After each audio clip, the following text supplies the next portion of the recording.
সাধারণ কোনো স্থাপনা নয়, এবার ইসরায়েলি হামলার শিকার জাতিসংঘের স্কুল। প্রাণ গেছে নারী শিশুসহ 40 জনের, যাকে ন্যাক্কারজনক আচরণ আখ্যা দিল জাতিসংঘ। ক্ষোভে ফুঁসছে আন্তর্জাতিক মহল। বরাবরের মতোই ইসরায়েলের সাফাই হামাসের ঘাটে ছিল তাদের টার্গেট। স্যান্ডেলিনা সো, রূপচর্চায় আভিজাত্য। ইসরায়েলি হামলায় বৃহস্পতিবার রাতে নুসাইরাত ক্যাম্পে ছড়ায় আতঙ্ক।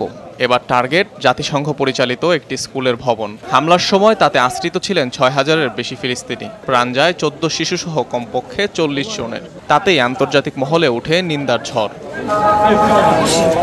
শরণার্থী শিবির এবং নিজস্ব স্থাপনা লক্ষ্য করে এই হামলার তীব্র নিন্দা জানিয়েছে জাতিসংঘ।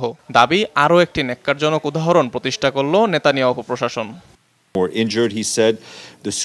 স্কুলটি মানুষদের আশ্রয় আর জরুরি সেবা দেওয়ার জন্য ব্যবহার করা হতো। এখানে হামলা গাজায় সংঘাতের জন্য বেসামরিক লোকেরা যে মূল্য পরিশোধ করছে তার আরও একটি মর্মান্তিক উদাহরণ।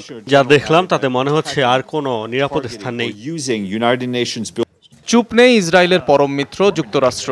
নেতানিয়াহু প্রশাসনের কাছে চেয়েছে হামলা বিষয়ক স্পষ্ট জবাবদিহিতা। এই হামলার ব্যাপারে ইসরায়েল সরকারের সাথে যোগাযোগ করেছি। তারা প্রকাশ্যে যা বলেছে আমাদেরও তাই বলছে। ওয়াশিংটন আশা করে যে তেল আবিব সম্পূর্ণ স্বচ্ছতার সাথে হামলার তথ্য প্রকাশ করবে। হামলার কথা স্বীকার করলেও বরাবরের মতো ইসরায়েলের দাবি, হামাসের ঘাঁটি ছিল নুসাইরাত শিবিরে। সেটি ধ্বংসেই চালানো হয়েছে অভিযান।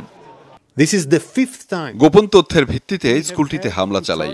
সেখানে কোনো নারী কিংবা শিশু ছিল না। অনেক শর্ত থাকা সত্ত্বেও শুধু 3টি শ্রেণীকক্ষেই পরিকল্পিত হামলা চালানো হয়। হামলার সময় জাতিসংঘের ফিলিস্তিনি শরণার্থী বিষয়ক সংস্থার ওই স্কুলটিতে অবস্থান করছিল বহু নারী শিশুসহ বাস্তুচ্যুত ফিলিস্তিনিরা। গাজায় ইসরায়েলি আগ্রাসনে এ যাবৎ প্রাণ হারিয়েছেন সংস্থাটির 135 কর্মী।